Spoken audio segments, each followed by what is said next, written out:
Bonsoir tout le monde, bonsoir mes chers compatriotes. J'espère que vous allez super bien. En tout cas, si ce n'est pas le cas, je vous le souhaite. Alors, ce soir, nous allons avoir un petit entretien. Petit entretien sur l'actualité de notre pays, le Gabon. Je vous prie d'ores et déjà de partager le live, de mettre le cœur et surtout, eh bien, d'être de contribution dans les commentaires.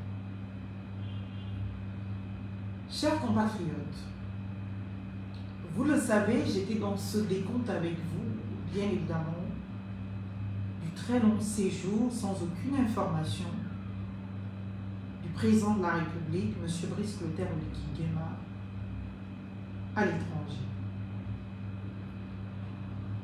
donnant l'impression d'une sorte d'exil forcé du président de la République.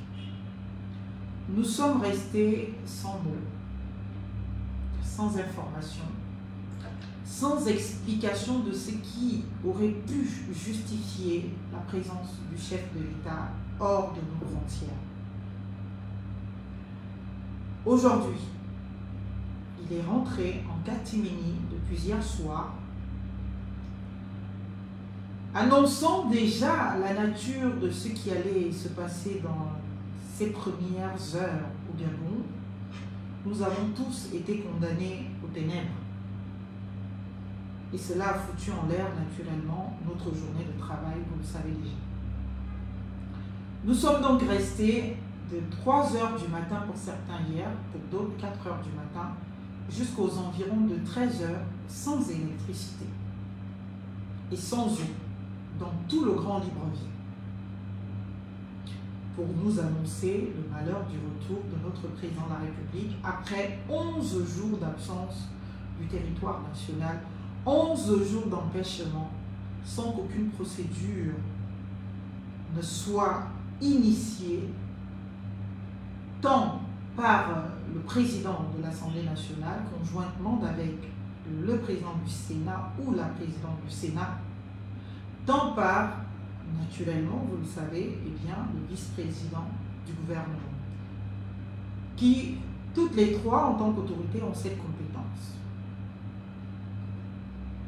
Nous avons donc été 11 jours au Gabon sans gouvernance, ni chef de l'État, ni chef du gouvernement. Les jours qui arrivent, se passera bien évidemment, les jours qui arrivent s'organisent à Malabo, le sommet des chefs d'État et de gouvernement.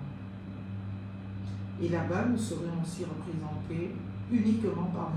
Brice Clotaire Oligui Nguema en tant que chef de l'État et en tant que chef du gouvernement, conformément là encore à la Constitution de la République gabonaise, en son article, eh bien, en ces articles, vous le savez déjà, 67, 68 et suivants, lui conférant naturellement l'exclusivité du pouvoir exécutif dans notre pays, notamment en partant de l'article 41, on va dire article 41 et suivant.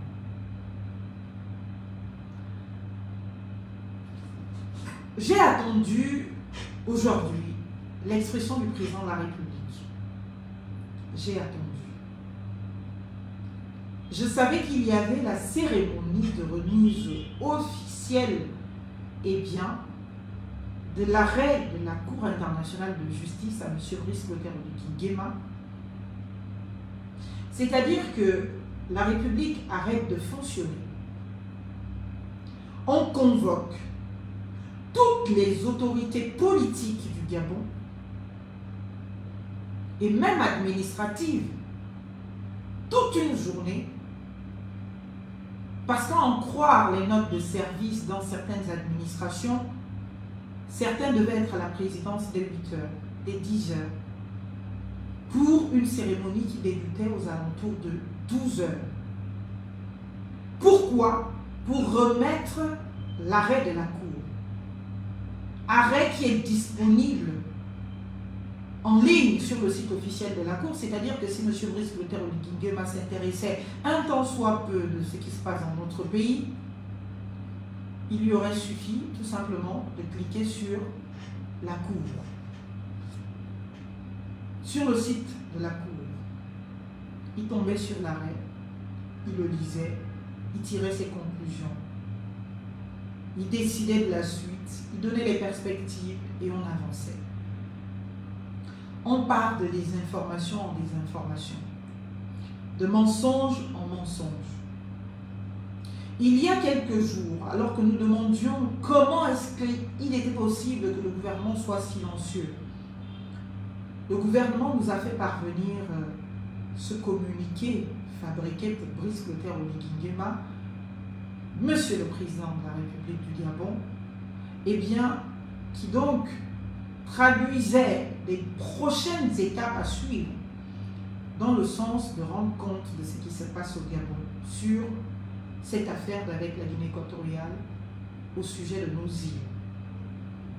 Il était donc question d'attendre nos braves et brillants experts, en l'occurrence Madame Marie-Madeleine Bourantio et Monsieur Guy Rosatanga. Les deux brillants experts gabonais ayant si bien défendu le Gabon dans ce dossier, dans cette affaire, devant arriver devant l'Assemblée nationale, devant le Sénat, puis devant le gouvernement, rendre compte eh bien, du contenu de l'arrêt, de la situation avec eh bien, la République mitoyenne au Gabon, la République de Guinée équatoriale.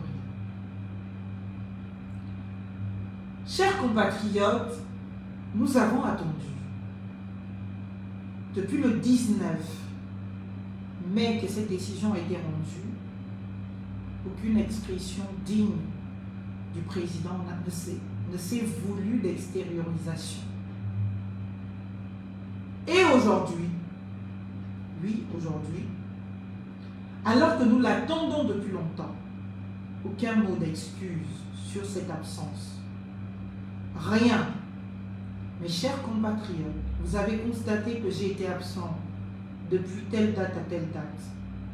Notre pays, le Gabon, traverse des moments peut-être particulièrement difficiles. Moi, en tant que chef de l'État, il était de mon devoir d'essayer de régler certaines situations avant, naturellement, de retourner vous retrouver et vous apporter de bonnes nouvelles.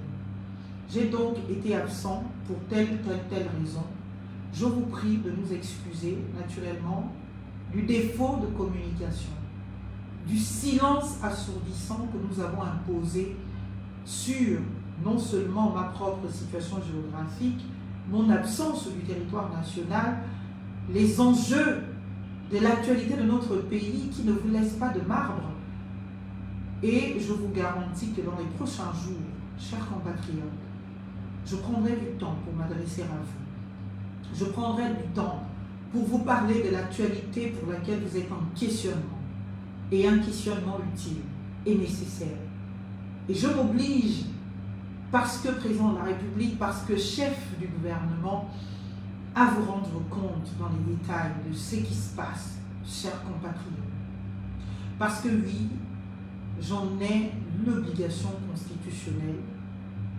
Toutes les fois qu'il y a des faits, une actualité, qui soit de nature à inquiéter un peu plus, eh bien, mes chers compatriotes, et surtout, qui a un lien avec des questions relatives à la souveraineté de notre pays, je me dois de m'exprimer et de m'adresser à vous et de vous faire le point pour vous rassurer et surtout pour vous dire, bien évidemment, quelles sont les perspectives et comment est-ce qu'on peut être, au titre de notre unité nationale, de véritables contributions pour sauver notre pays, pour défendre notre pays et pour faire en sorte que seul l'intérêt supérieur de la nation eh bien, l'emporte.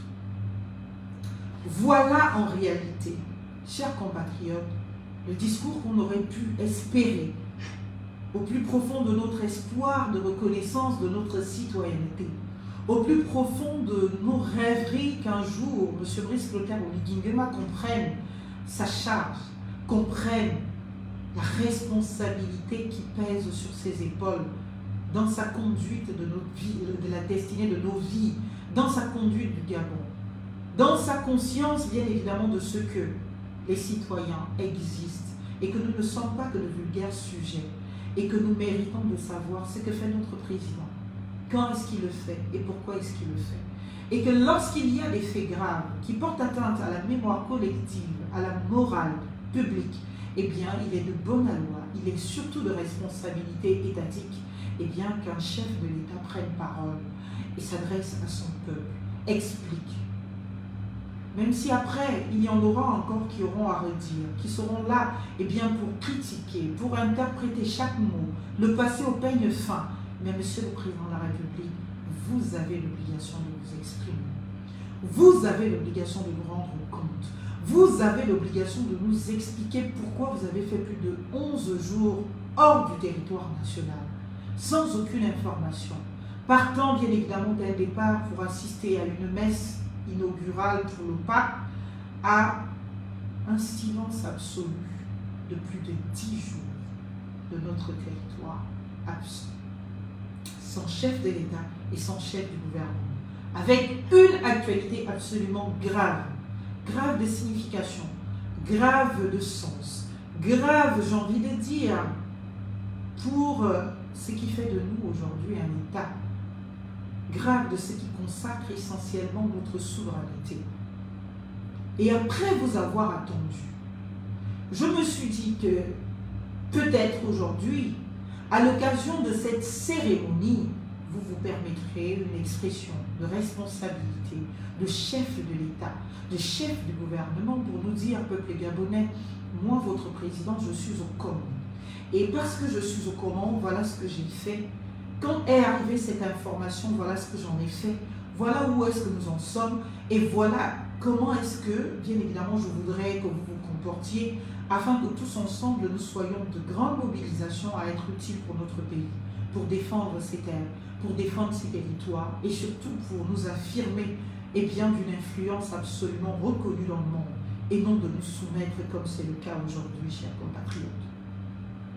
On lit ici et là que bien évidemment les pressions diplomatiques internationales s'abattent sur vous depuis votre accession à la magistrature suprême et que de ces pressions, eh bien, on les conclut par les libérations de prison de certains de nos compatriotes d'origine étrangère qui donc bénéficient de double nationalité et au titre de ces doubles nationalités, leur chef d'État eh bien, de ces nationalités d'origine ont demandé à ce que bien évidemment vous procédiez à leur libération de prison et vous vous êtes exécuté. Il s'agit justement de la famille Osseni, l'ancien ou ex-imam, de ses fils qui sont aujourd'hui libérés de prison, sans procès.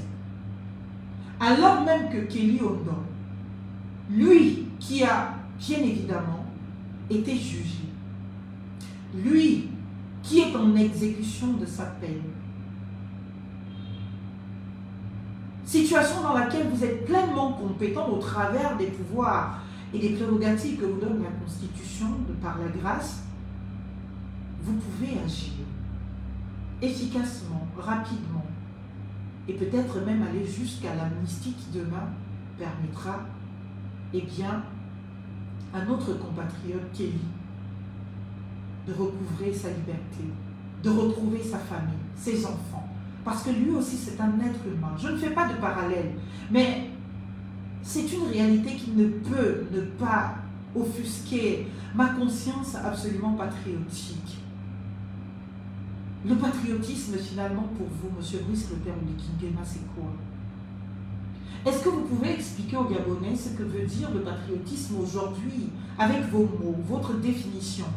Comment c'est possible que nos compatriotes, qui donc, pour l'essentiel, ont agi au titre de leur nationalité gabonaise et non pas au titre de leur nationalité étrangère, sont arrivés à des postes absolument importants dans l'administration publique, ont pris en otage, bien évidemment, certaines responsabilités de notre pays, en sont devenus les propriétaires, ont été suspectés de viol, de vol, Quand je parle de viol, le viol de nos institutions, oui, le mot n'est pas si lourd que la réalité s'établit. Alors, cher Président, je voudrais donc comprendre, la dignité des Gabonais, elle se restaure à quel niveau? Très exactement. Au niveau de revoir encore une fois ce peuple que vous avez entretenu dans la xénophobie, en lui faisant croire que la vérité c'est d'être absolument xénophobe. La vérité c'est d'être absolument de condamnation de l'étranger et de juger nos compatriotes en pourcentage de leur mélange avec eh bien, les éléments d'extranéité. Monsieur le Président. Monsieur le Président, je voudrais savoir, me prévalant encore de mes quelques prérogatives citoyennes dévolues naturellement aux articles 27 et 28 de la Constitution référendaire, me demander à quel niveau du respect de l'ordre public, du respect des lois de la République. Vous êtes en train d'établir dans notre pays une république des uns et une dictature absolue, un totalitarisme sans nom pour les autres. La République, là où on peut se prévaloir de quelques droits, de quelques libertés, de ce qui peut naturellement être revendiqué au titre, pour certains, de ce qui est eh bien, des droits à espérer, par exemple un aménagement de la peine pour ceux condamnés, des droits à espérer, bien évidemment, une suppression de la peine pour ceux condamnés, ou du droit à espérer finalement une liberté pour ceux en attente d'un procès. Vous êtes en train, pour certaines catégories de nos compatriotes, notamment ceux bénéficiant d'une double nationalité, ceux ayant avec eux des éléments d'extranéité, par la demande de leur pays d'origine, créer, consacrer une république. République pour laquelle vous ne vous gênez pas à vous déployer toutes vos puissances constitutionnelles pour certains, reconnaître la grâce présidentielle, leur accorder la grâce présidentielle. Ce fut le cas il n'y a pas si longtemps de pêcheurs d'un pays d'Afrique. Aujourd'hui, la même situation se poursuit avec les frères Osseni. Monsieur le Président, pendant ce temps, il y a des Gabonais qui sont incarcérés depuis 10 ans, sans procès, en détention préventive, parfois pour des faits absolument délictuels, et qui donc ne peuvent légitimer eh bien, une détention préventive au-delà d'une année. Monsieur le Président, le 30 août, je voudrais quand même que, de cesse pour l'histoire, pour la mémoire, nous nous rappelions ce qui nous a conduit à ce coup d'État, à cette transition et finalement à votre accession à la magistrature suprême. C'est le discours. Il est vrai que je peux être de nature moi-même taquine, exacerbée du comportement de bon nombre de nos compatriotes, notamment l'essentiel, bien évidemment, la majorité de nos compatriotes, les 95% qu'ils ont fait confiance. Mais il faut dire que ces 95% vous ont fait confiance de par le discours que vous avez tenu. Le discours de la rupture avec le non-droit, le discours de la rupture avec eh bien, la prévarication des ressources étatiques, l'inconsidération de la citoyenneté, l'inconsidération du pauvre et la considération des réseaux de maçonnerie et autres. Monsieur le Président, aujourd'hui vous êtes sur le territoire national, après 11 jours d'absence. Si vous aviez un minimum de respect pour nous citoyens, vous ne pouviez rien organiser avant de vous être adressé à nous. D'abord sur votre absence, votre silence assourdissant, mais surtout sur les faits d'actualité qui aujourd'hui méritent vos explications, votre parole, pas un simple post sur les réseaux sociaux. Et là-dessus, nous allons y revenir, tout aussi, sur ce post. Alors, Monsieur le Président, ce discours tendait à vous vouloir promoteur de l'état de droit, promoteur d'une république effective, promoteur du respect de la souveraineté de notre territoire, du respect de son intégrité, de sa protection, promoteur justement de cette belle citoyenneté qui revendique tous les droits, absolument tout, tous les droits fondamentaux de chacun des citoyens, sans pour autant, bien évidemment, que ces droits lui soient volés, restreints, pour une raison ou pour une autre. Aujourd'hui, Monsieur le Président de la République, le Gabon vit comme s'il n'avait pas de président. Nous ne savons pas qui dirige le Gabon aujourd'hui. Au moment de l'AVC de M. Ali Bongo, les Gabonais nombreux, parmi certains avec vous aujourd'hui, clamaient qui dirige le Gabon. Aujourd'hui, à bon droit, je me pose exactement la même question. Qui dirige le Gabon? Monsieur le Président. Qui dirige le Gabon? Parce qu'il est absolument inconcevable que nous soyons dans cette théâtralité qui devient de plus en plus ridicule et qui nous expose à une véritable considération sur le plan diplomatique. Le Gabon est devenu le petit toutou de service des États d'Afrique. Le Gabon est devenu l'objet de toutes les moqueries les plus abjectes par votre gouvernance, par votre incarnation du pouvoir gabonais aujourd'hui, par votre volonté de tellement vouloir vous accaparer tous les pouvoirs que vous avez façonné une constitution qui laissait bien évidemment vous échoir ou laisser échoir toutes les prérogatives de pouvoir, de puissance, d'État à un seul être, le président de la République.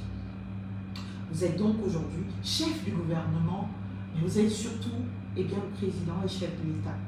Président de tout, mais j'ai envie de dire, de ces quelques jours de votre gouvernance, responsable de rien du tout. Monsieur le Président, la responsabilité implique la conscience de la douleur de son peuple. La responsabilité, Monsieur le Président, implique la conscience des frustrations de son peuple. La responsabilité, Monsieur le Président, implique, la considération des griefs que ce peuple vous fait.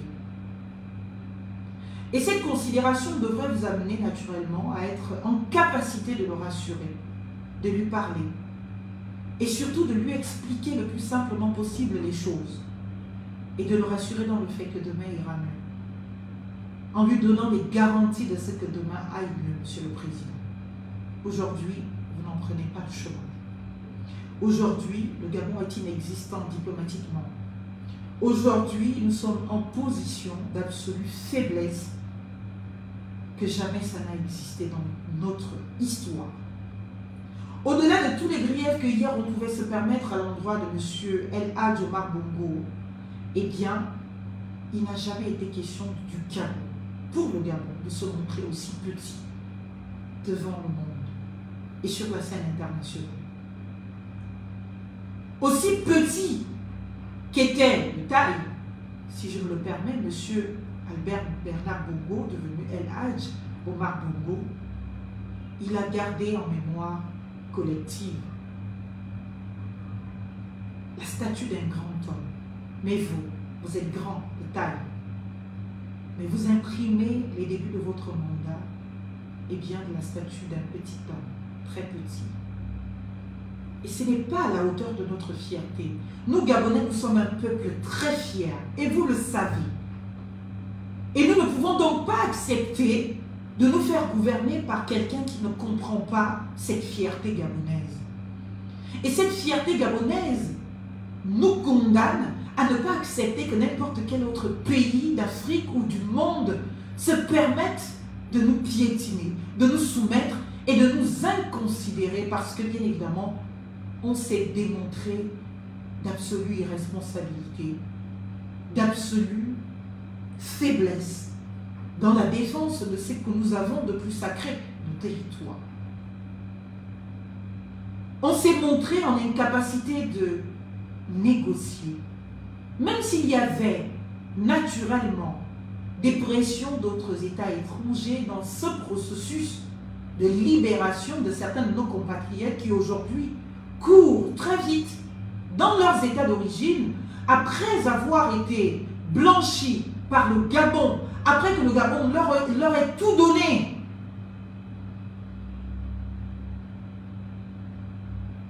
c'était impossible d'acception.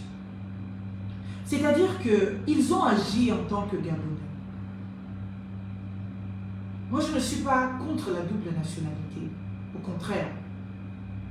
Je ne suis pas non plus contre la plurinationalité. Et notre pays, jusqu'à preuve du contraire, reconnaît la plurinationalité. Et à ce titre, chacun devrait se déployer à la hauteur de ce qu'il fait. Cependant, je pense que lorsqu'on agit dans un État, au titre d'une nationalité, il n'y a que cette nationalité qui compte. Si vous avez été au Gabon en tant que Gabonais et que vous avez occupé des postes à responsabilité au titre de cette nationalité gabonaise, même si vous avez la nationalité française, nous n'avons rien à foutre de cette nationalité française tant que les responsabilités que vous avez occupées, vous les avez occupées au titre de votre nationalité gabonaise. Parce que oui, Monsieur le Président, la double nationalité n'a pas d'effet sur un territoire. Sur un territoire, on n'a qu'une seule nationalité. On ne peut pas être binational et se revendiquer de cette double nationalité sur un territoire, et surtout quand on accède à des postes à responsabilité étatique. Donc, quelqu'un qui a commis des infractions dans l'exercice de ses fonctions au titre de sa nationalité gabonaise ne peut voir aucun autre État venir à sa rescousse en prétendant sa seconde ou autre nationalité. Mais l'actualité qui découvre la libération des Océanies, des Yang Ngoulou, je pense, ne peut pas être de nature à nous rassurer dans votre patriotisme à vous. Vous avez crié tous les jours être un grand patriote, mais vos agissements sont la traduction d'un défaut de patriotisme. Sauf à constater que vous avez peut-être une définition assez particulière du patriotisme que nous ne connaissons pas, et peut-être que sans doute un jour vous arriverez à nous expliquer pour qu'on s'en imprègne et que peut-être là on comprenne ou que l'on commence à nous revendiquer ce patriotisme-là, Monsieur le Président de la République. Aujourd'hui, sans faire de parallèle entre la libération de Kelly, que tout Gabonais désire au plus profond de son être, avec la libération de la Yantine, de Madame Sylvia Bongo, de son fils, l'exfiltration de toute la famille Bongo-Valentin et le maintien en prison de Kelly Ondo et ses frères d'armes, rien de cela ne traduit de votre part une quelconque idée de patriotisme. Et c'est grave pour le début de mandat. Vous avez déjà abandonné le pays en début de mandat, alors que les crises sont énormes, alors que le peuple gabonais se retrouve blessé. Et oui, Monsieur le Président de la République, j'ai écrit dans mon livre « La République, c'est moi » qui est juste derrière, que nous sommes dans l'impasse dans notre pays. Nous n'avons pas su construire la nation gabonaise. C'est pour cela que les particularités de chacune de nos ethnies, au lieu d'être des forces, sont des faiblesses. Dès lors que chacun essaye de s'exprimer sous le ressort de ses ethnies, ses particularités, sa culture, on constate la séparation entre Gabonais et on ne se revendique plus notre citoyenneté, on ne se revendique plus la nation gabonaise. Et c'est dommage. J'ai écouté avec beaucoup d'attention le ministre des Affaires étrangères. J'ai écouté tout particulièrement tout aussi le ministre de l'Intérieur. Monsieur le Président, mon avis de citoyenne gabonaise est que vous n'êtes pas sérieux. Ni vous, ni votre gouvernement. Et ce manque de sérieux s'observe par le traitement d'une légèreté absolue des faits d'actualité dont vous ne mesurez même pas l'impact psychologique pour certains de vos compatriotes, notamment nous autres qui sommes ressortissants du Nord. L'histoire, oui, j'ai entendu que vous partirez la semaine prochaine à Malabo pour sceller les accords, encore une fois, votre signature. qui commence à inquiéter les Gabonais. Il faut lire les réseaux sociaux, les Gabonais s'expriment. À chaque fois que vous êtes en possession d'un stylo, au lieu que cela rassure les Gabonais aujourd'hui, ça les inquiète, à juste titre. Parce que nous avons peur à chaque fois de ce que vous allez signer. Ce dans quoi vous allez embarquer le Gabon, et nous autres avec. Il paraît donc, conformément à l'expression de vos deux ministres, que la semaine prochaine, vous vous rendrez à Malabo, en prélude du sommet des chefs d'État et de gouvernement. Vous vous entretiendrez avec monsieur le président de la République de Guinée équatoriale pour faire des accords, signer des accords de sécurité intérieure et des accords culturels.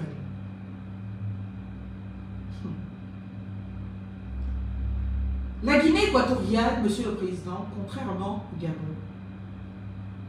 a essentiellement une ethnie, l'ethnie Fan. Je dis essentiellement, je ne dis pas exclusivement. Après, il y a quelques Bengas que nous avons en partage avec eux d'ailleurs.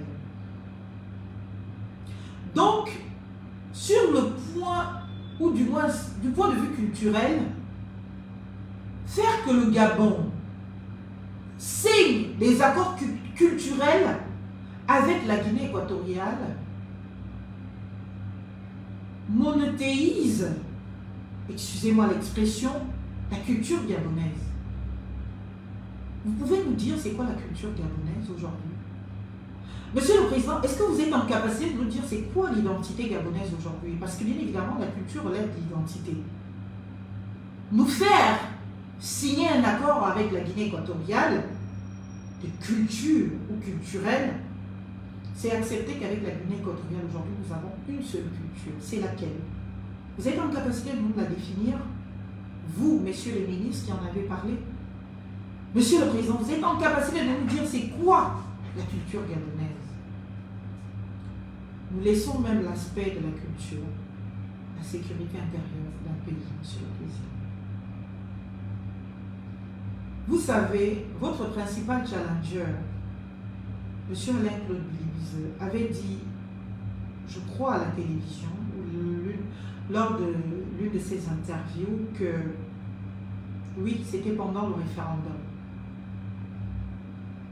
On ne devient pas président pour apprendre à être président. On n'apprend pas à être président au pouvoir. On s'y prédispose, on s'y prépare, on y travaille avant. On y travaille avant, on s'y prédispose et on y travaille.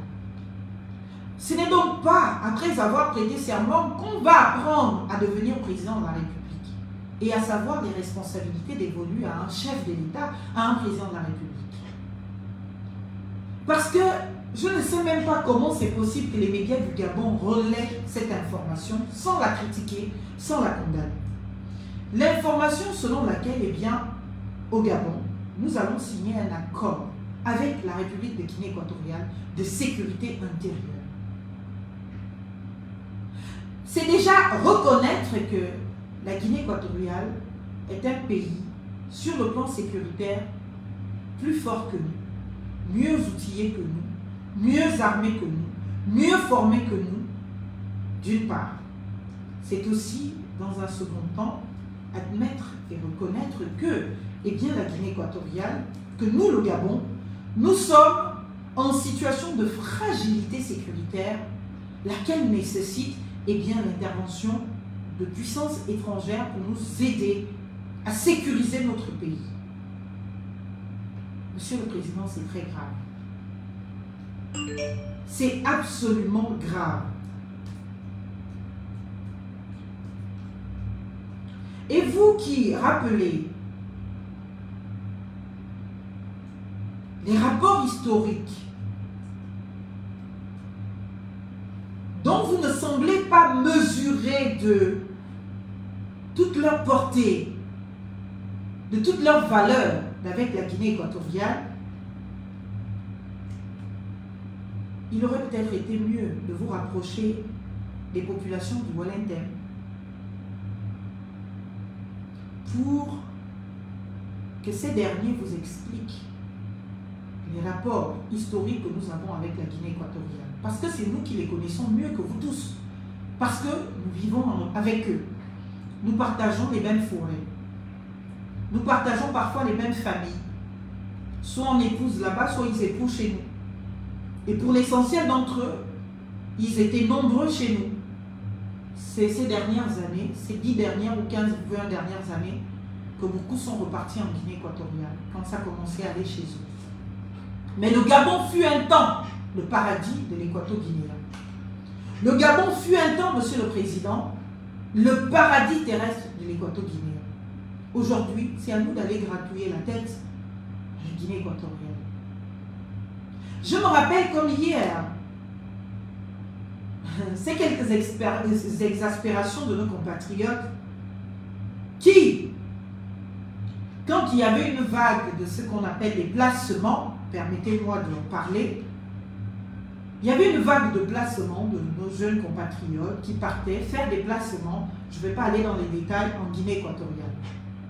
Je me souviens que quand cette vague prenait forme, il y avait des gens qui à la télévision, qui sur les réseaux sociaux le dénonçaient avec la dernière énergie.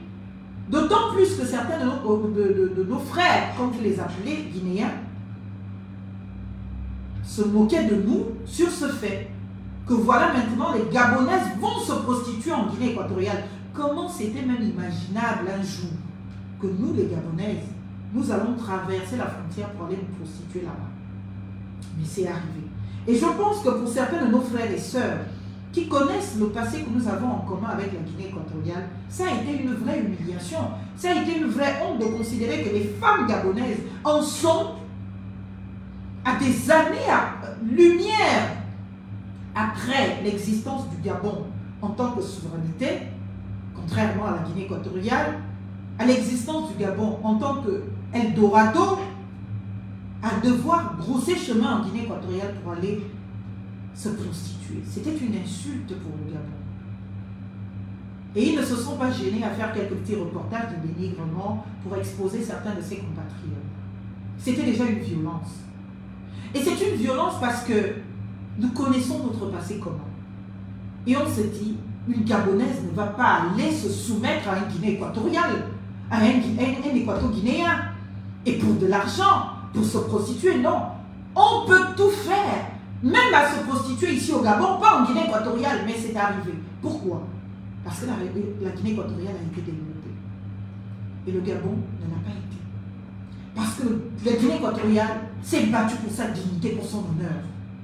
Pendant ce temps, le Gabon se dégradait davantage, condamnant ses enfants à de pires résolutions. Pour d'autres, c'est peut-être leur choix. Mais, ne serait-ce que cela, Monsieur le Président, c'était comme si, eh bien,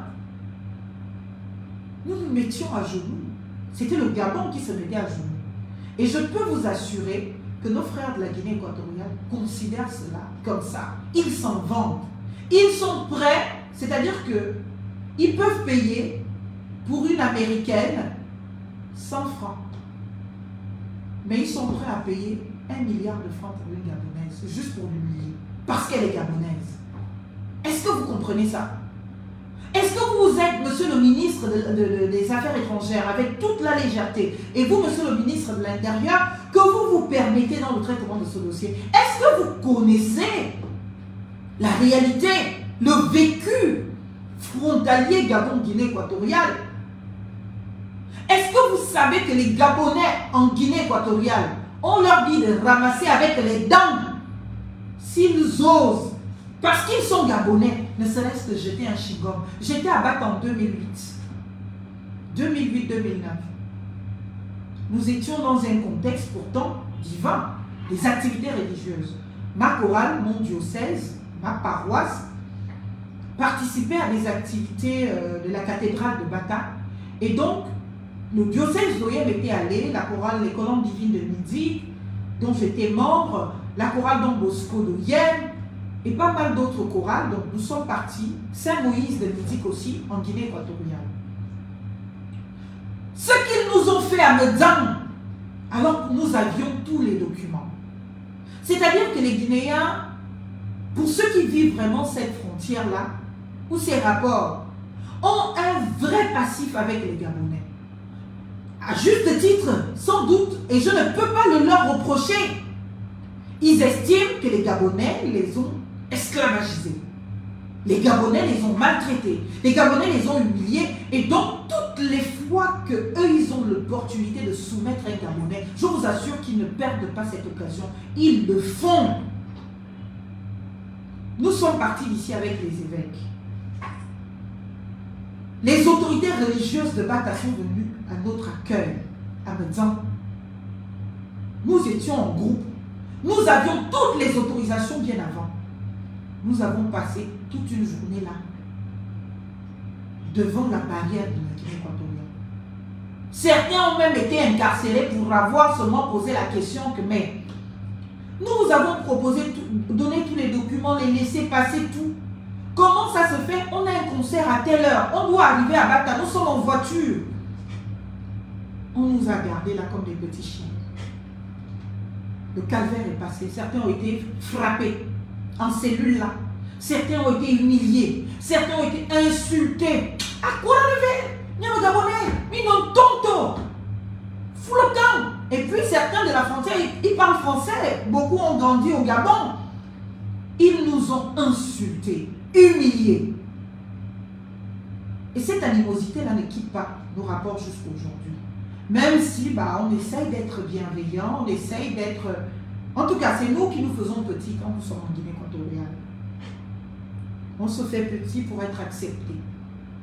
Parce que, au moindre comportement d'arrogance, le Guinéen est capable de tout pour te soumettre, pour te dire que toi, le Gabonais, tu ne viens pas ici. Tu es qui? On t'envoie en prison pour un rien en Guinée équatoriale. Et c'est comme cela qu'il y a un acte que je n'oublierai pas. J'étais enfant. Nous sommes à Bata, sur la plage, leur magnifique plage. Très belle plage. Un bord de mer absolument bien construit. Nous sommes donc allés là-bas pour faire des photos souvenirs. Toute la délégation. C'est très beau Bata, bien développé. Ok, on a nos comportements gabonais. C'est comme ça que, vous voyez les petits chewing-gums verts, machin là. L'un de nos frères enlève le chewing-gum dans le petit papier, il jette le papier au sol. Et en Guinée équatoriale, à Bata surtout, il y a des policiers partout, même en civil, vous ne savez pas.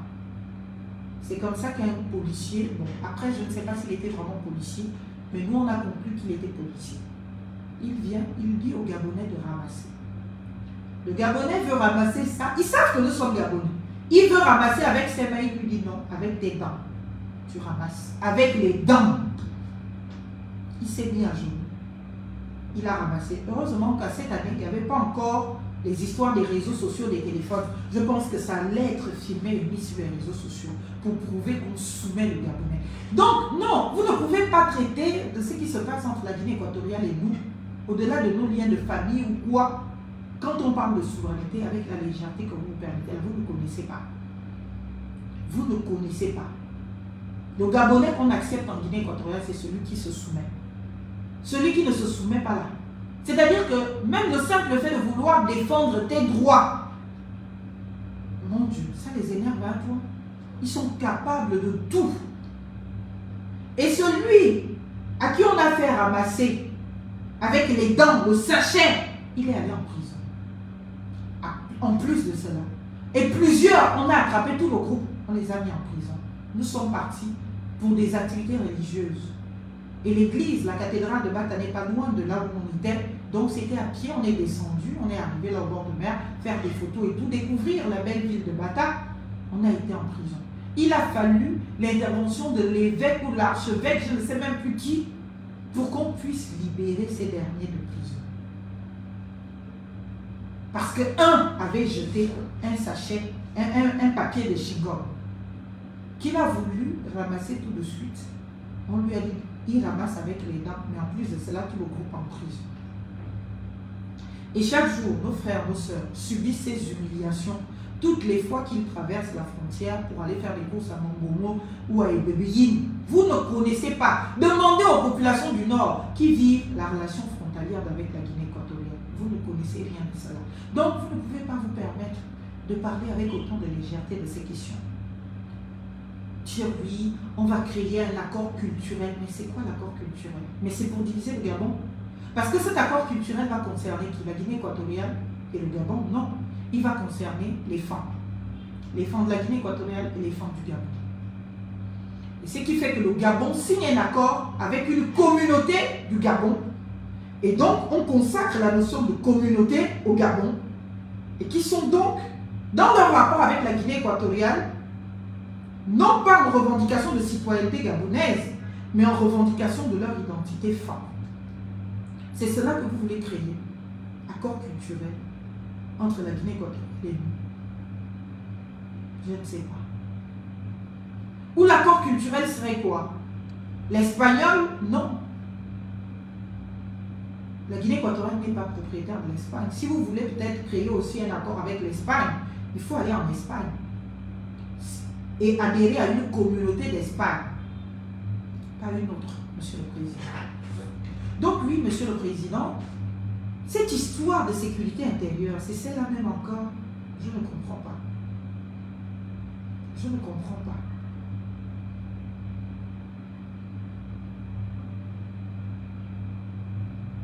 C'est de votre responsabilité. C'est un élément de souveraineté. C'est à vous de la définir, de l'organiser, de l'imaginer, de la constituer. Mon Dieu, vous êtes militaire. Mon Dieu, monsieur le Président. Vous êtes militaire, vous êtes général d'armée, mon Dieu. Vous avez été patron des services spéciaux. Vous avez été patron de la garde républicaine. Monsieur le Président, non, vous ne pouvez pas faire ça. Vous ne pouvez pas. Et notre sécurité intérieure, vous allez la discuter. Vous allez en parler avec la Guinée équatoriale jusqu'au point où vous pourrez vous projeter à aller signer les accords. Monsieur le Président, c'est pas acceptable.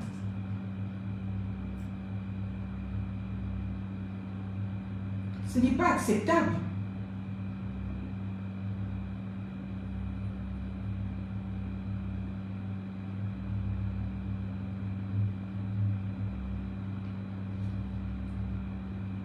Et même si on était en besoin de réorganiser notre sécurité intérieure, ce n'est pas la Guinée équatoriale quand même qu'on va solliciter dans le cas. C'est-à-dire que vous êtes en train de mettre le Gabon en position de faiblesse face à la Guinée équatoriale à tous les niveaux du terrain. Vous êtes en train de soumettre le Gabon à la Guinée équatoriale. Je ne sais pas quel a été le deal. Mais Monsieur le Président, vous allez devoir nous le dire. Comme disaient certains pour se moquer, faites un signe si ça ne va pas pour nous dire que vous êtes en danger. On va courir à votre secours. Faites un signe. Si quelqu'un vous tient quelque part, faites-nous un signe. On ne peut pas continuer comme ça. Un pays doit se démontrer de sa force diplomatique.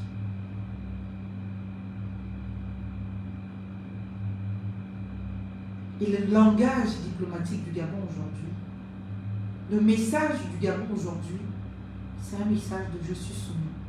Donnez-moi les ordres, j'obéis.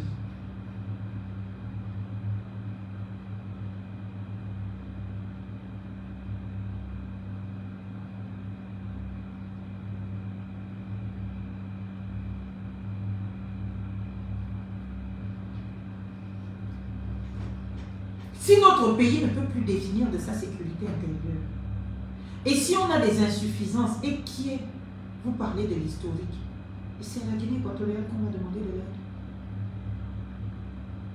C'est à la Guinée équatoriale qu'on va demander de l'aide.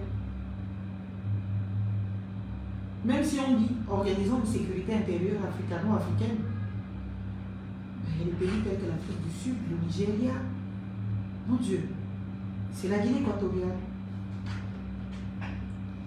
Non, je ne l'accepte pas. Et je pense que si on tend le micro aux Gabonais, surtout aux Gabonais du Nord, personne ne l'acceptera. Cette soumission, historiquement, non, on ne peut pas l'accepter. Moi, je n'ai rien à voir contre les amendements. Moi aussi, je participe des rapports de bon voisinage avec les États. Si on estime que le Gabon s'est mal comporté envers les Équato-Guinéens et qu'il faut que nous nous mettions à genoux pour cela, il faut nous le dire. On va demander pardon, comme on fait aussi avec l'Espagne. Je ne sais même pas si on peut établir de tels rapports, parce que c'était des rapports individualistes, ce n'étaient pas des rapports d'État. L'État gabonais n'a jamais... Enfin, je ne sais pas.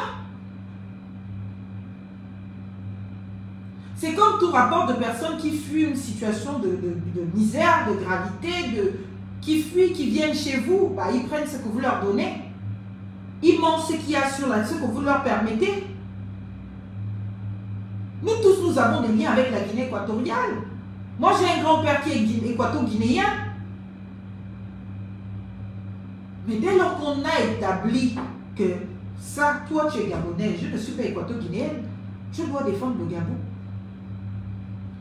Nos rapports de famille n'ont rien à voir avec les rapports entre États.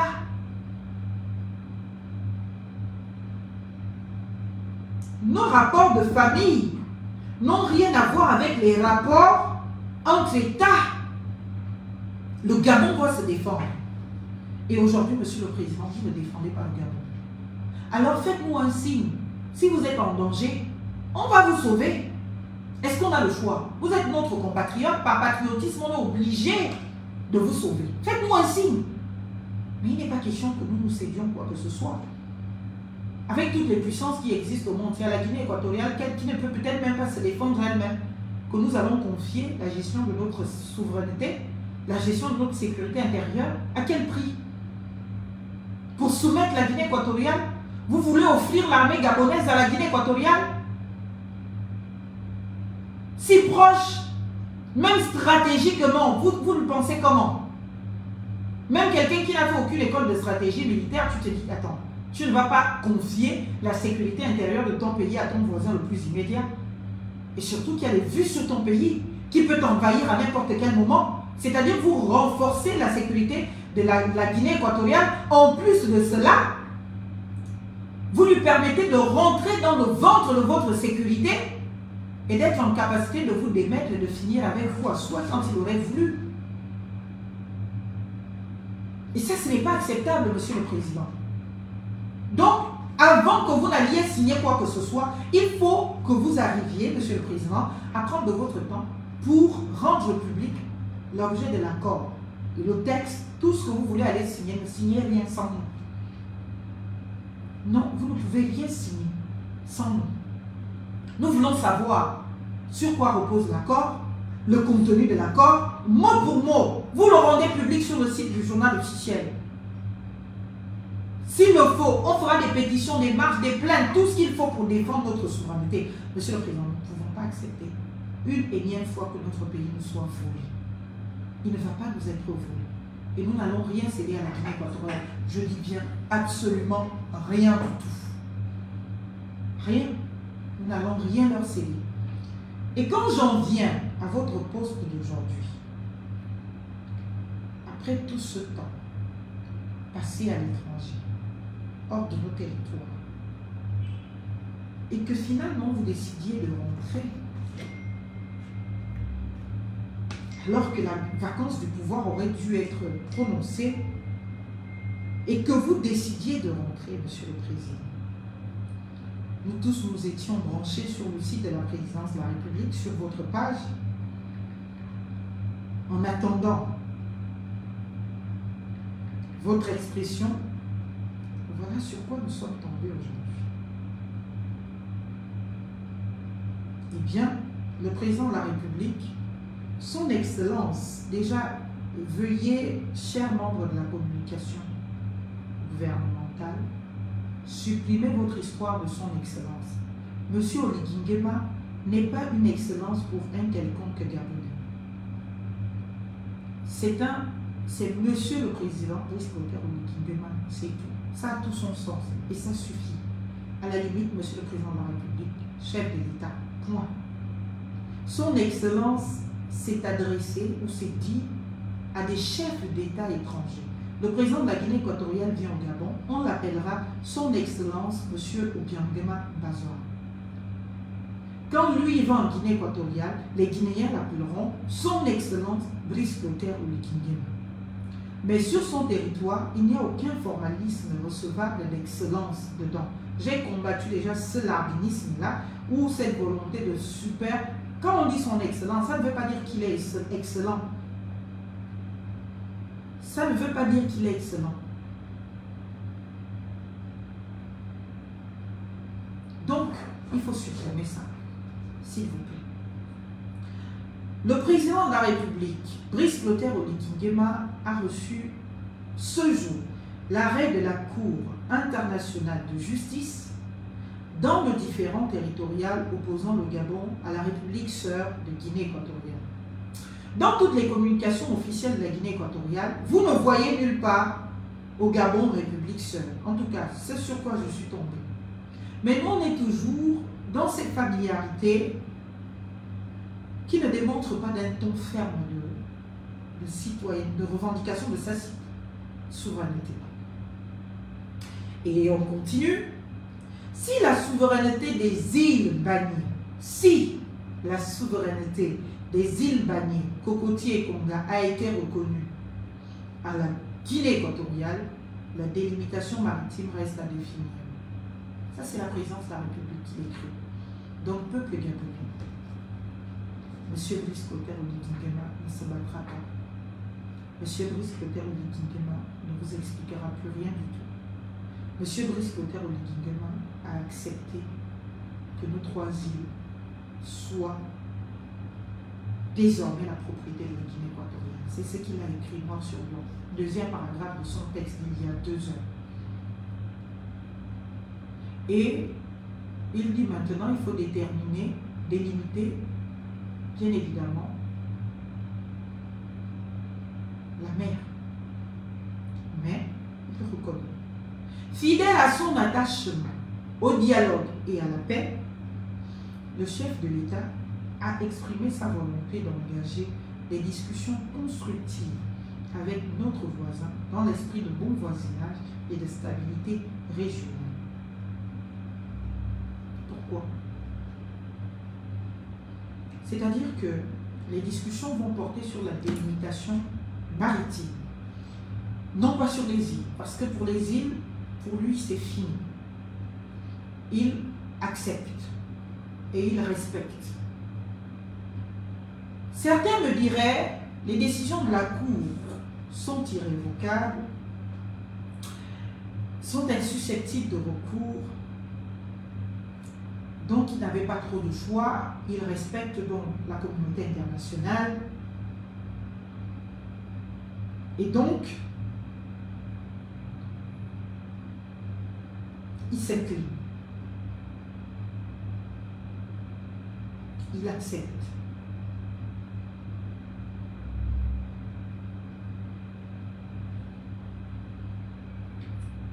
C'est triste. C'est trop triste. Et c'est fort engageant. Parce que ce genre de choses, honnêtement, au lieu de me faire reculer, m'engage davantage. Parce que je vous dis, mon pays a besoin d'être défendu. Ceux qui en ont la responsabilité constitutionnelle, la responsabilité de premier plan, ont décidé de ne pas le faire, ont décidé d'abdiquer, ont décidé d'abandonner. Alors il ne nous reste que nos articles 27 et 28 pour défendre notre Gabon,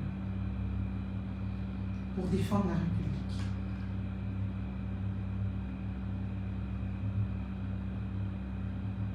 Parce que si l'on doit parler du respect de la communauté internationale, quand M. Brice Clotaire Oligui Nguema a fait un coup d'État, se révélant désormais coup de palais, révolution de palais, quand il a fait ce coup d'État, n'était-il pas conscient de l'ordre international qui donc interdisait les coups d'État? Il a bien fait ce qu'il avait à faire au moment où il a estimé qu'il fallait le faire. Pourquoi? Pour défendre le Gabon. Il accepte. He just gave in.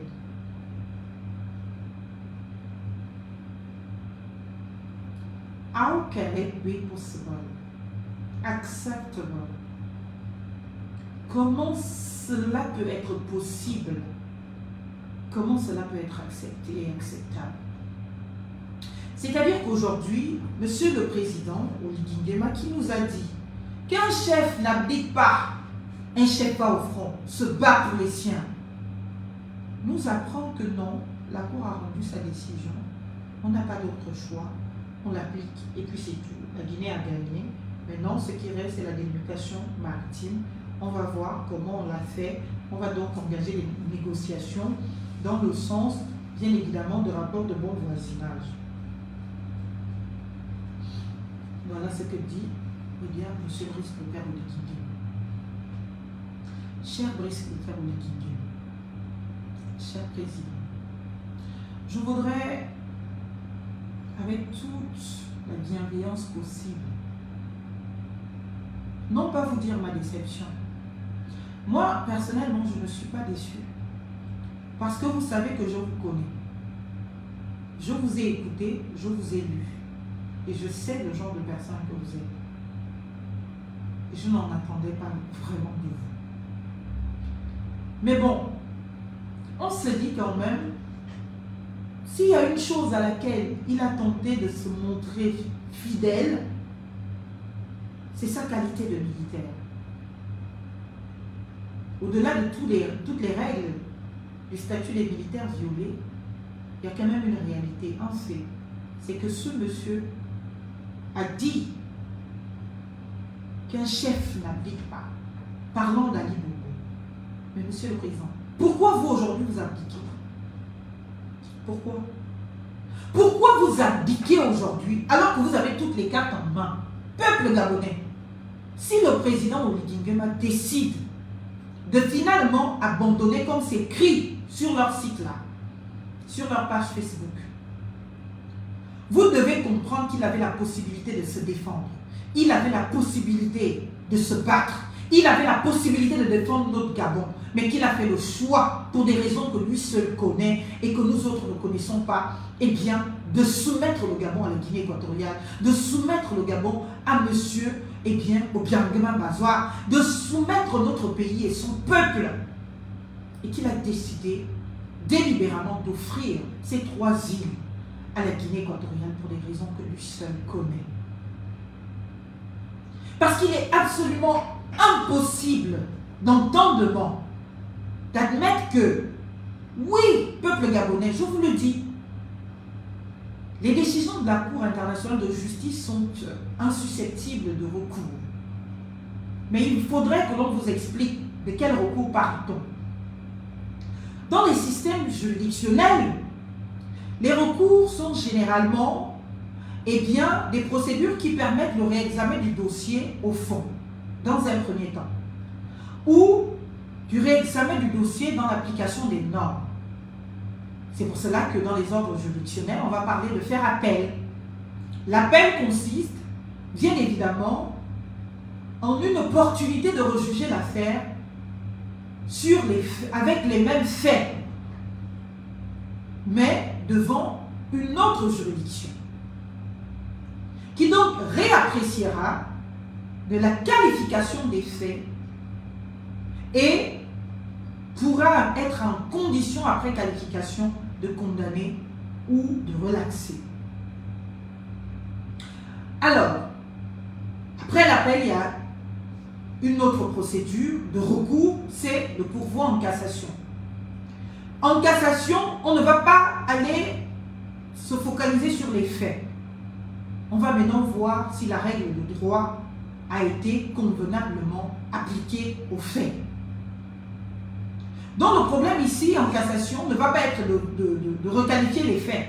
Ça va être sur les faits retenus, est-ce que la qualification juridique qui va avec l'interprétation des normes juridiques est celle qu'il fallait, est celle qu'il faut. Voilà la réalité. Donc quand on dit qu'une décision de la Cour internationale de justice est insusceptible de recours, cela ne voudrait pas dire qu'il n'y a plus rien d'autre à faire. Il faut l'appliquer. Quand on dit qu'elle est exécutoire, ça veut dire qu'on ne peut pas faire appel pour revenir au juger des faits et consorts. Mais cette même Cour prévoit dans plusieurs les alinéas et les articles, bien évidemment, du texte qui la fonde, que une décision de la Cour peut ouvrir droit à ce que l'on appelle un recours en interprétation. Le recours en interprétation, c'est une autre manière, bien évidemment, de demander à la Cour de réquestionner ce qu'il a fait. Et il y a des jurisprudences où l'on prouve que le recours en interprétation a permis même à la Cour de finalement changer de position.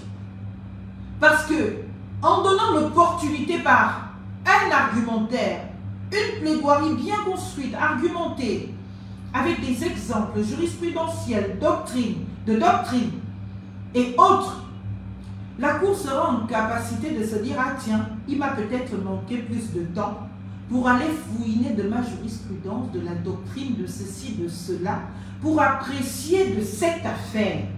Et que les conclusions que j'ai tirées ne sont pas absolument les bonnes. Parce que, en interprétant, je m'aperçois bien que mon raisonnement n'est pas allé aussi loin qu'il était attendu. Et donc, le raisonnement s'est vu erroné. Et la Cour, dans ce sens-là, est en capacité de revoir la décision au travers de cette interprétation. Comme l'interprétation peut permettre à la Cour, en réexplicitant sa propre décision, d'amener le Gabon à comprendre vraiment que rien n'était plus possible et que tout était contre nous et que bien évidemment, la Cour est allée au maximum de son argumentaire pour statuer et pour nous sortir une décision de justice qui corresponde au droit et à la justice. Peuple gabonais, n'oubliez pas un second aspect. Le second aspect, c'est quoi? Le second aspect, c'est que, en plus de ce recours en interprétation, il y a la demande de révision de la décision. La demande de révision, qui est une autre forme de recours, elle intervient à l'occasion d'événements nouveaux, d'éléments nouveaux. Il nous suffit, nous, Gabon, de trouver ces éléments, ces événements, pour pouvoir faire cette demande en révision de la décision de la Cour et pour que la Cour puisse rendre sa décision en considération des nouveaux éléments. Donc, c'est une facilité de dire qu'il n'y a plus de recours. Et quand on se veut responsable, le Gabon encore, même sur le plan légal, de quoi se battre. Et nous sommes un pays quand même. Nous sommes une souveraineté. Et une souveraineté ne se limite pas qu'aux interprétations du droit. Une souveraineté, c'est le déploie de sa puissance, de son influence. Donc le Gabon aujourd'hui, diplomatiquement, ne vaut plus rien, ne pèse plus rien. Et c'est quoi l'influence? L'influence, c'est que le Gabon sait que par exemple la Guinée équatoriale a des intérêts avec la France ou avec l'Espagne. Et le Gabon a une capacité d'intéresser l'Espagne ou la France sur un domaine. Et le Gabon va négocier donc avec la France pour être en capacité, bien évidemment, elle, de dissuader la Guinée équatoriale sur le domaine qui concerne le Gabon, afin, pour, naturellement, le Gabon d'intéresser cette autre personne sur autre chose qui soit peut-être moins engageant de souveraineté que ce qui est en cause avec la Guinée équatoriale. Ça s'appelle la diplomatie. Ça s'appelle le lobbying diplomatique, ce n'est pas interdit, c'est le droit. S'investir de sa capacité, de sa puissance. Mais pour cela, il faut être crédible. Pour cela, il faut être un personnage que l'on attend, avec qui on peut être en capacité de discuter de certaines questions. Pour cela, il faut connaître. Mais si on est un chef de l'État, qui est le militaire qui nous a nommés pendant la transition, et qui nous a bien fait comprendre pendant la transition que vous n'êtes que mes sujets, vous faites ce que je dis, point. Pas de débat, pas de discussion. Si j'ai décidé, vous appliquez. Et bien, quand on arrive dans la nouvelle République avec le même chef de l'État, il y a un grand risque que nous continuions dans les mêmes comportements. Et ces comportements font que toutes les compétences qu'Oligui peut avoir autour de lui, il n'est pas en capacité, lui, de les déployer au maximum de leur talent. Parce que tous se comportent de manière soumise. Et tous lui sont soumis. Et personne n'osera se tenir, s'asseoir. Monsieur le Président, avec tout le respect que je vous dois, notre pays doit se défendre face à la Guinée équatoriale. Je me suis permise de travailler sur, par exemple, la demande en interprétation de la décision de la Cour. Et voilà l'interprétation que moi je fais. Et donc notre objectif, c'est d'amener la Cour à avoir la même interprétation, parce que oui, la justice internationale, tout n'est qu'une question d'interprétation. Et une interprétation peut donc être orientée. Et les juges peuvent donc être orientés dans leur décision d'aller à gauche ou à droite. Tout n'est qu'une question d'interprétation. Il n'y a pas un code pénal en droit international qui délimite les comportements et qui fait que tel comportement, ça se sanctionne par là, point barre appliquant. Ce n'est qu'une question d'interprétation. Et on interprète à la lumière du droit international, des droits locaux, on interprète à la lumière de la jurisprudence, on interprète à la lumière de la doctrine, on interprète à la lumière de tellement d'événements et de faits pour se positionner. Et donc le Gabon doit se déployer là de sa diplomatie, de son talent, de son intelligence pour se défendre. Mais de tous les ministres qui sont avec lui, personne n'est en capacité de le faire, même s'il était un peu intelligent. Parce qu'ils lui sont tous soumis. Chacun veut garder son poste. Et comme ils connaissent tous aussi peut-être l'élément, ils se disent que si j'ose, le président va m'enlever. On va nommer quelqu'un d'autre. Donc au mieux, au garde à vous. Oui, monsieur le président, oui, à vos ordres.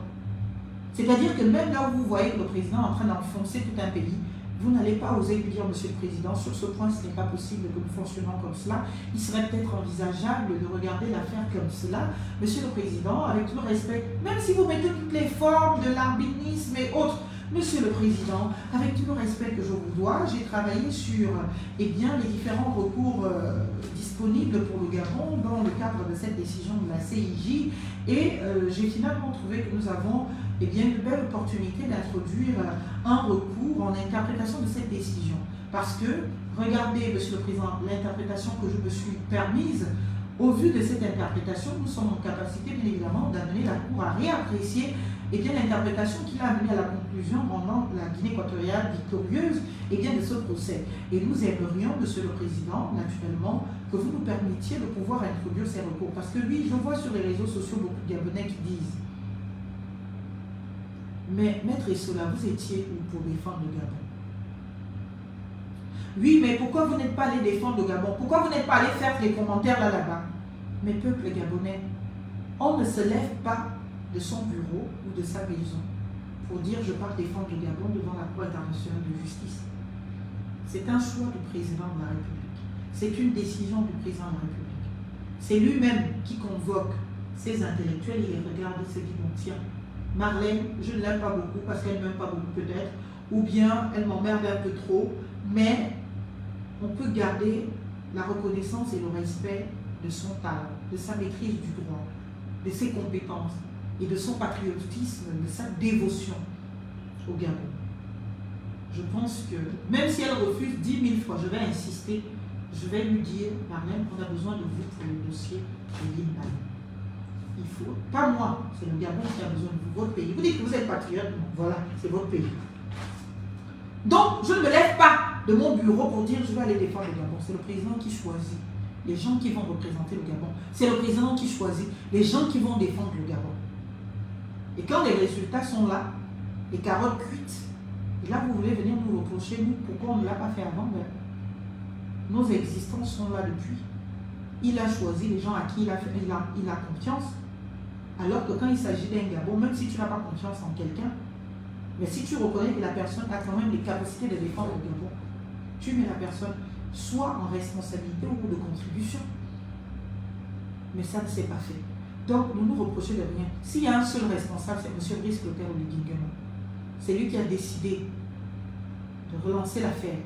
C'est lui qui a décidé de précipiter le procès. C'est lui qui a décidé de la défense. C'est lui seul.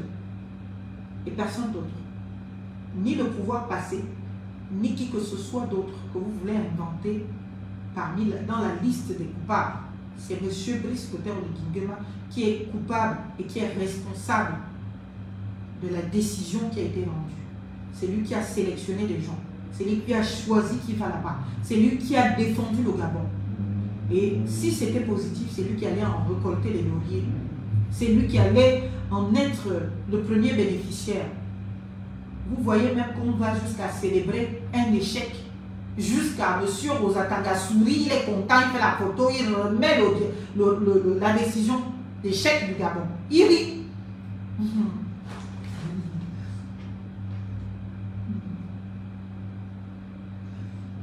Monsieur le Président, il rit, il sourit, il n'a pas montré, je ne sais plus si elle a montré les dames. Il est content de remettre la dépossession de nos terres au président. Mais ce n'est pas sa faute, c'est la faute du président. Puisque le président a décidé de célébrer la dépossession de nos trois îles, a décidé cérémonie de célébration.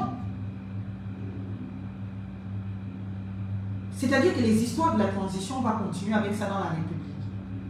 Où on va célébrer tout et n'importe quoi. On bloque la République, puisque toute la République était à la présidence aujourd'hui. Hein. Tous les présidents d'institutions, tous les ministres, tous étaient là-bas aujourd'hui. Pour aller regarder M. Rosatanga et Mme Morancho remettre au président Oligui, eh bien,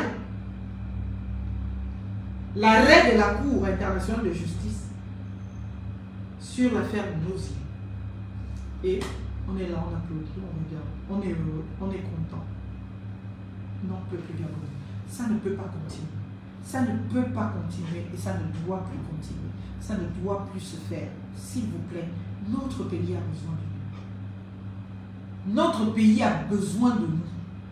Nous ne sommes plus en campagne. Je vois qu'il y en a qui s'extasient de dénigrement à mon sujet. Continuez. Ça ne va pas m'arrêter. Continuez, on dit la plus belle femme au monde ne donne que ce qu'elle a. Si c'est tout ce que vous pouvez donner, donnez ça au peuple gabonais. Insulter, inventer des vies privées, dénigrer, faites. Et moi je fais ma part citoyenne. Nous ne sommes plus en campagne. Il faut bien comprendre à un moment donné que l'élection est derrière nous. Nous sommes dans une nouvelle république dans laquelle on a un président de la République qui répond de nous tous. Et donc, à qui tout le monde doit demander les comptes. Et moi la première, je le fais. Sans besoin de votre autorisation, sans besoin de votre considération, sans besoin de votre avis. Parce que là où certains refusent d'exercer leurs droits de citoyens, moi je me déploie à maximum. Et il n'y a rien ni personne qui serait de nature à se constituer obstacle à l'expression de ces droits-là. Donc tenez bon, mais je ne vais pas abandonner. Je ne vais tellement pas abandonner demain c'est férié. Je prendrai de ce temps un peu pour mes dossiers et j'irai déposer des plaintes pour crime de haute trahison. Pour haute trahison. Moi, je ne vais pas laisser ça. Je vais déposer des plaintes. Chacun va répondre de ses actes dans cette nouvelle république. C'est ça que vous avez dit, non? Chacun va répondre de ses actes. On ne peut pas perdre ses îles. Donc, Monsieur le Président, peuple gabonais, il y a des opportunités pour nous de nous défendre légalement et, au pire, de nous affirmer de notre citoyenneté sur ces îles et de ne pas les céder à qui que ce soit. Et donc de rester absolument déterminé à ce que aucune portion, aucune parcelle de nos îles ne soit bien évidemment volée ou prise. Pendant la transition, le président de la République devenu était tout le temps à Malabo. Aujourd'hui, cela continue. Premier voyage à l'international officiel, c'est à Malabo. Malabo avec lequel on vient de perdre justement nos îles. Si ce n'est pas pour les convaincre de laisser tomber, je ne vois pas l'opportunité, bien évidemment, de tel voyage. Sauf en considération, bien évidemment, de la conférence des chefs d'État. Là encore, on se dit, c'est normal, vous y allez en tant que chef d'État ou chef du gouvernement, mais pas en tant que relation bilatérale entre deux États en difficulté. Donc nous, on ne va pas laisser. Les Gabonais, vous devez donc retenir ce soir que le Gabon est en capacité de faire des recours. L'un est bien en interprétation devant la Cour internationale de justice, l'autre est bien en révision. Si M. Brice Clotaire Oligui Nguema refuse de les introduire, cela veut dire qu'il a décidé de ne pas défendre le Gabon. Il a décidé de ne pas défendre l'intérêt supérieur de la nation. Il a décidé de brader notre honneur, notre dignité. Il a décidé de soumettre le Gabon. Il a décidé, malheureusement pour nous autres, et bien évidemment, il faut en arriver à ce constat, il a décidé d'offrir sur un plateau d'or, d'argent, de diamants, eh bien, nos 3 îles. Pendant qu'eux, ils parlent de négociations maritimes, les autres sont déjà dans le développement du projet de ville touristique sur ces îles. Communication présidentielle équato-guinéenne. Cela veut dire que pour eux, et après confirmation de M. Oligui, de ne pas, dans sa volonté à ne pas se battre aujourd'hui, eh bien le Gabon s'est soumis et ne va pas se battre. Et tout le théâtre qu'on nous sert depuis hier avant-hier là, ce n'est que de la distraction, la pure et la simple. Et oui, peuple gabonais, nous ne pouvons pas accepter que M.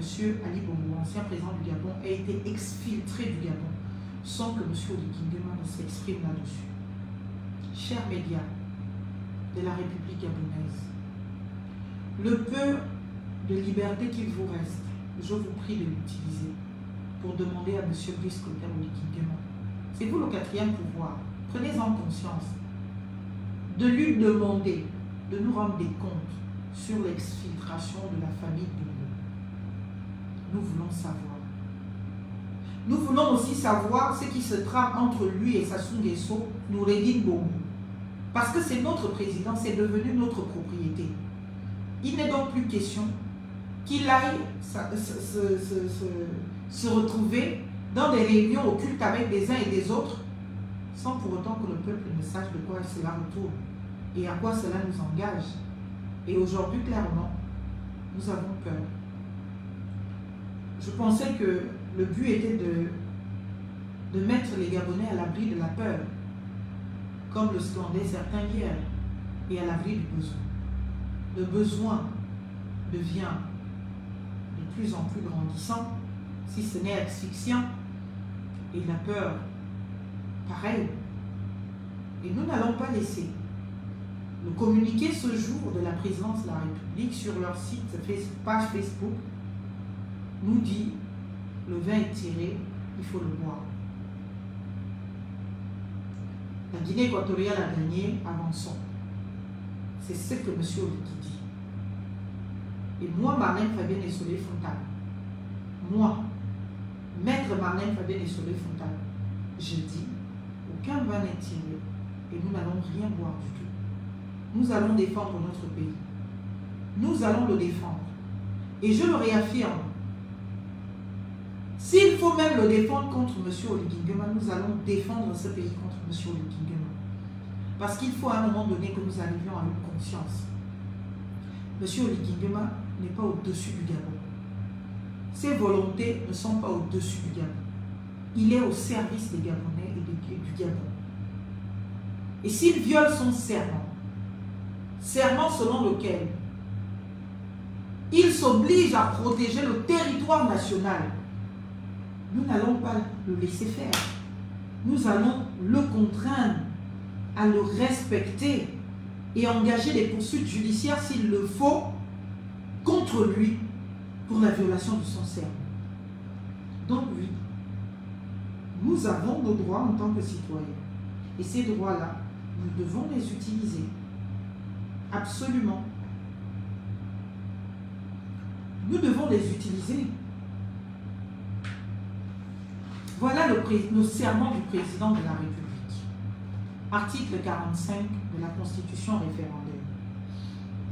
Alors, moi, Brice Clotaire Oligui Nguema, élu président de la République, m'engage devant Dieu, nos ancêtres et le peuple gabonais à consacrer toutes mes forces à son bien-être, le protéger de tout dommage, respecter et défendre fidèlement la Constitution et l'État de droit, préserver les acquis démocratiques, l'indépendance de la patrie, l'intégrité du territoire national, remplir consciencieusement les devoirs de ma charge et être juste envers tous.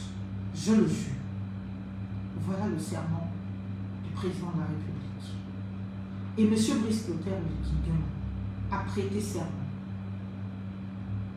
Et il n'est aucunement question pour nous de le laisser encore une fois, de le laisser en serment, comme il en a eu l'habitude pendant la transition.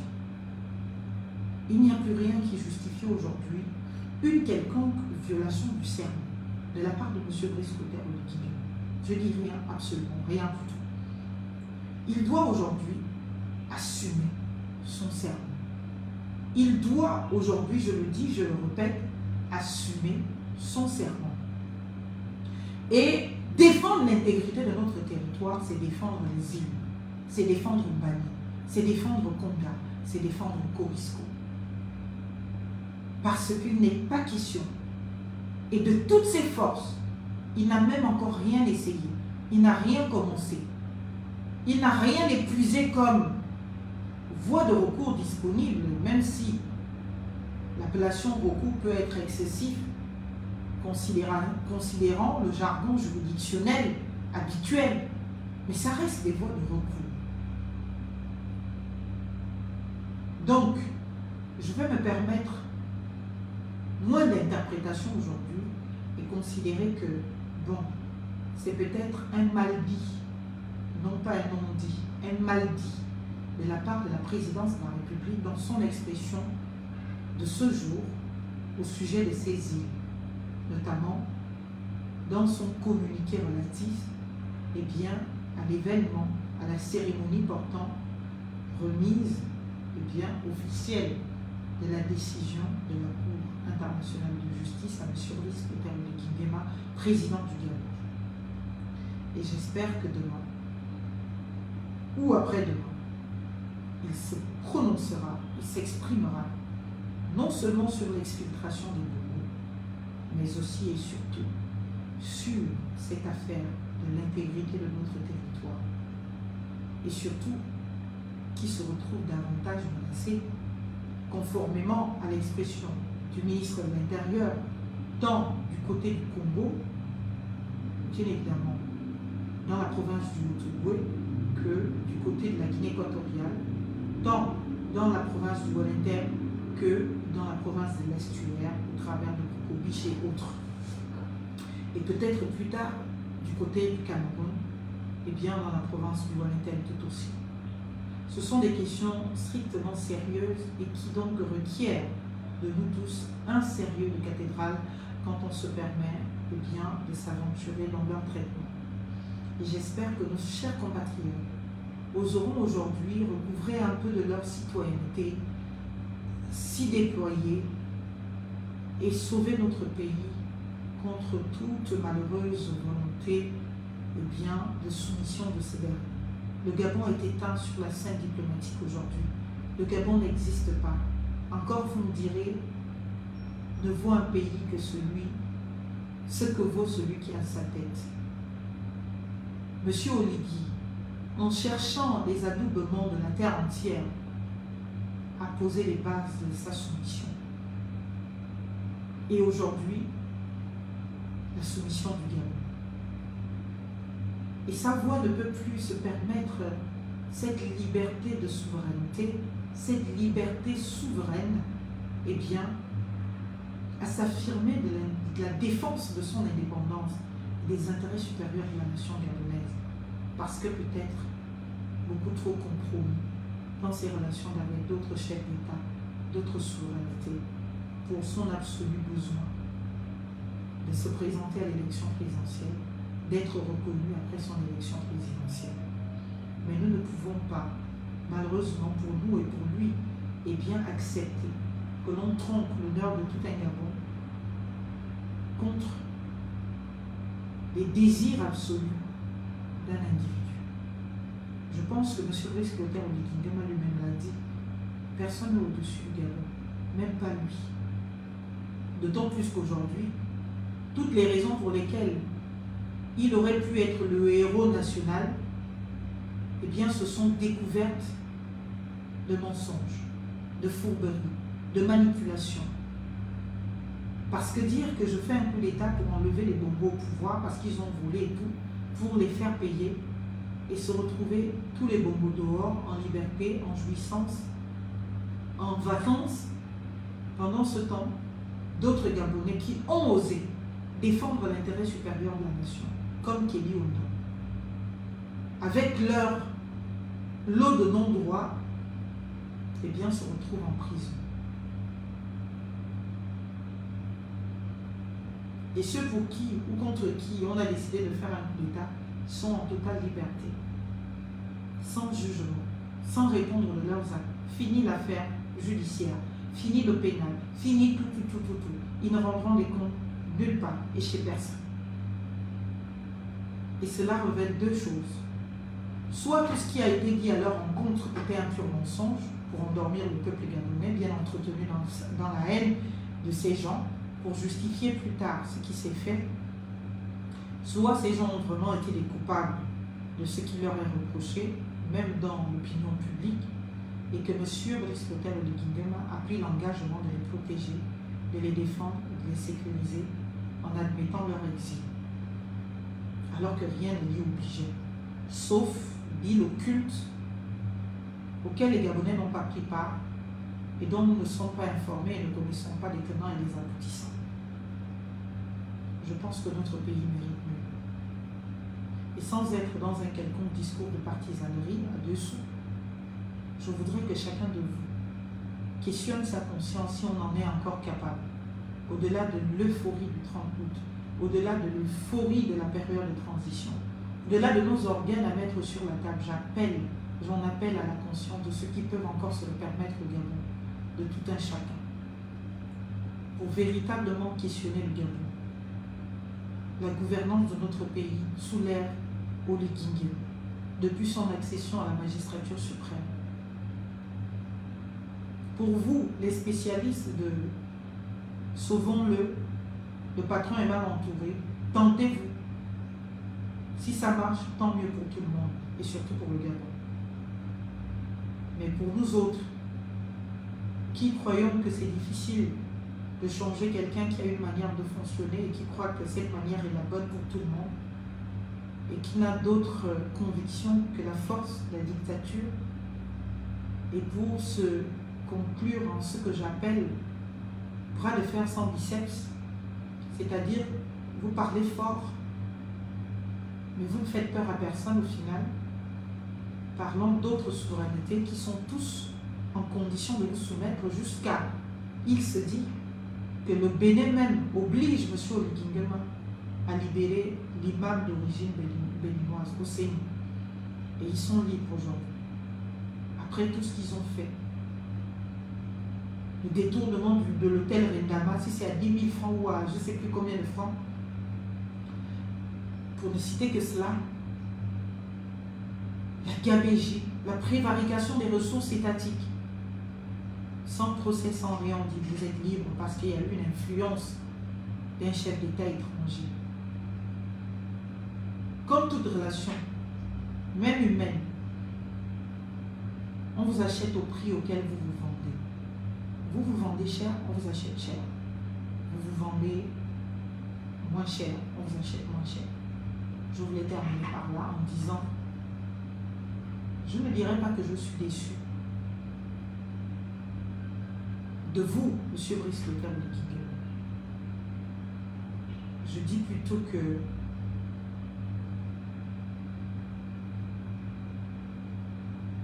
je suis déçu de moi d'avoir raison toujours trop tôt et de trop lire les gens et de comprendre peut-être plus vite les choses que certaines personnes et de me rendre compte que j'avais raison depuis le départ.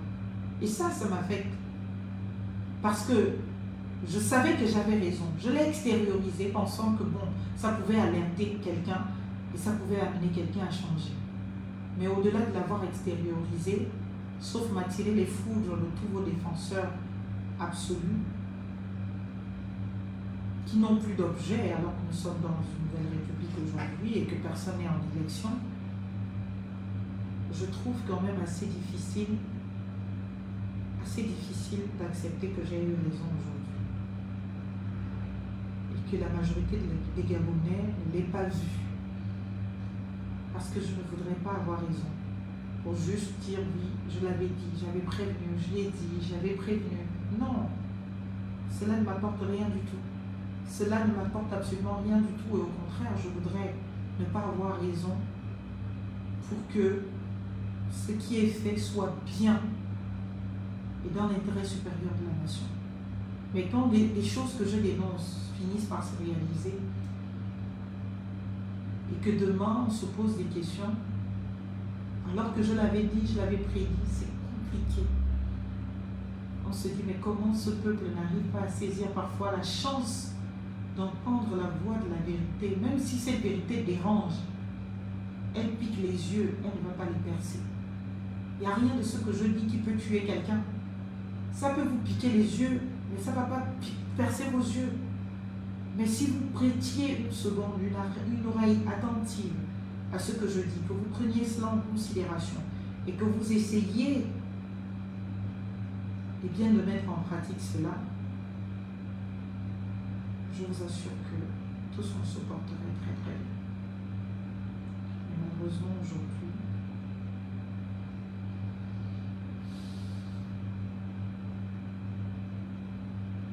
c'est compliqué, hein? C'est difficile. Donc, je m'arrête là. Et je vous dis, Monsieur le Président, Monsieur le Secrétaire de Guinguema, vous ne nous avez encore rien dit. Ce poste, je vais considérer que, même si la communication présidentielle vous engage, mais je vais considérer que ce sont là les conclusions de votre équipe de communication. Donc, je vais considérer que ce n'est pas vous. Et donc, j'attends votre expression. J'attends que vous vous adressiez à nous. Et j'attends que vous nous disiez, eh bien, ce que nous faisons. Où est-ce que nous allons dans cette affaire des îles, mais aussi et surtout dans cette affaire de l'exfiltration de la famille Pongo-Valentin. Parce que la République, dont vous avez pris la responsabilité de la protection, a besoin de vous aujourd'hui pour la protéger. Alors vive la République pour que vive le Gabon éternel et le Gabon préservé dans son intégrité territoriale. Je vous remercie.